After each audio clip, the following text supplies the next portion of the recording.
Waterfowl has an impact that goes beyond just Easton proper. It goes out into the county and frankly across the shore. Like it's that type of event. You have something, plein air is the same thing. It has a massive economic impact, I know, for the whole county, and I believe it probably stretches beyond that as well. And then, you know, Fire and Ice was introduced based off of other ice festivals for the same concept. They're strategically done in that January, February, March timeframe because there's no one shopping. You've spent all your money at Christmas time. You know, you maybe played a little bit during New Year's, and now you're gonna pull the purse strings tight, and you're not spending money, you're not traveling, you're probably not eating out as much, and so you know, businesses are still paying rent, they're still paying employees, they're ordering all their inventory to get ready for the year. They actually have some of their biggest cash outlays during that time. So you know, those events were created to get feet in the street. Just be honest. Everyone's bored, and then it's cold, and you're stuck inside, and you're like, oh my goodness, let's go out and do something. Even if it's cold, let's go. So you get out, and you like go do something. So they can have this major impact. So we could continue to grow that. Staycations or just weekend trips, something you can drive to. Like they will go through the calendar, like, oh, let's go to St. Michael's, or let's go to Easton, or wherever. And then they're going to go through the calendar of that Main Street website or whatever it is and say, well, what's happening?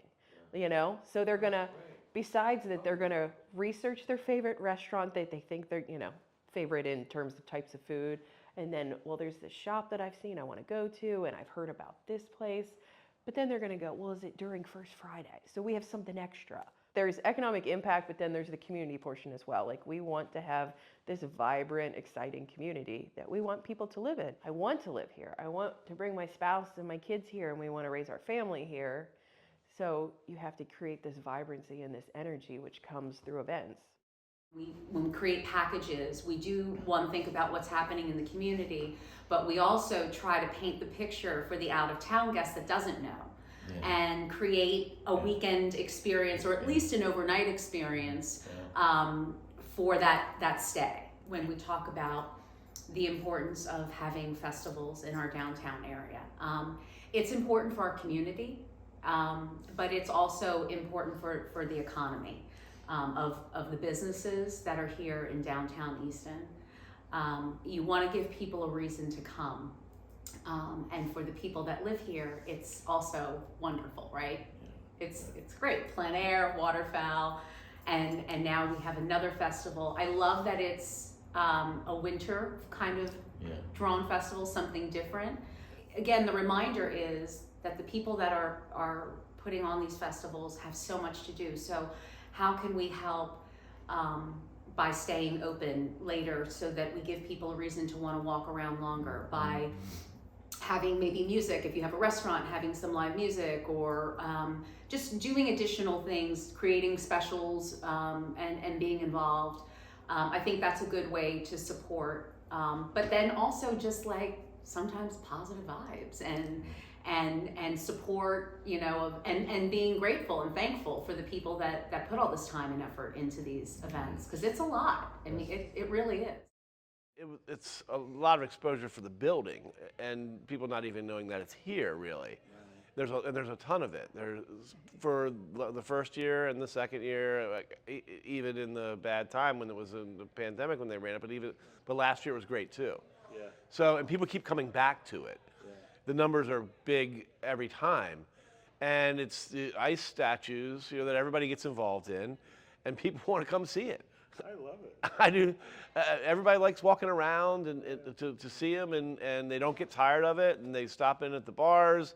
They go by your shops. It does help everybody, and it's in the winter. You know, it's in February when you can. It kind of jumpstarts your year in terms of fire and ice. Really, it gives you something to plan around.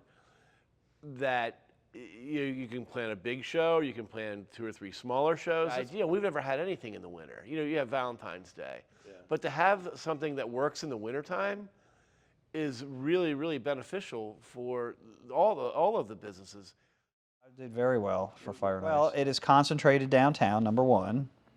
And because the various events and sculptures and so forth are spread out around the downtown, It encourages people to walk around downtown. No. So any event that brings people downtown, I'm in favor of. Any event that brings people to town at all, I'm in favor of.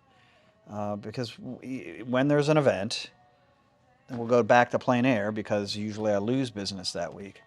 But I do know that I get residual from that. I might not see it that week, but I may see it at Christmas time. You know, whoever the artist is brings his or her husband or wife back to town because they liked it so much, and they come in and they're buying Christmas presents. But you know, in February, in the middle of winter, when you really got nothing going on, it's a huge spike in business. Even though it's only a day or two, it's just, you know, it really helps get you through one of the toughest months of the year. So it's a good event.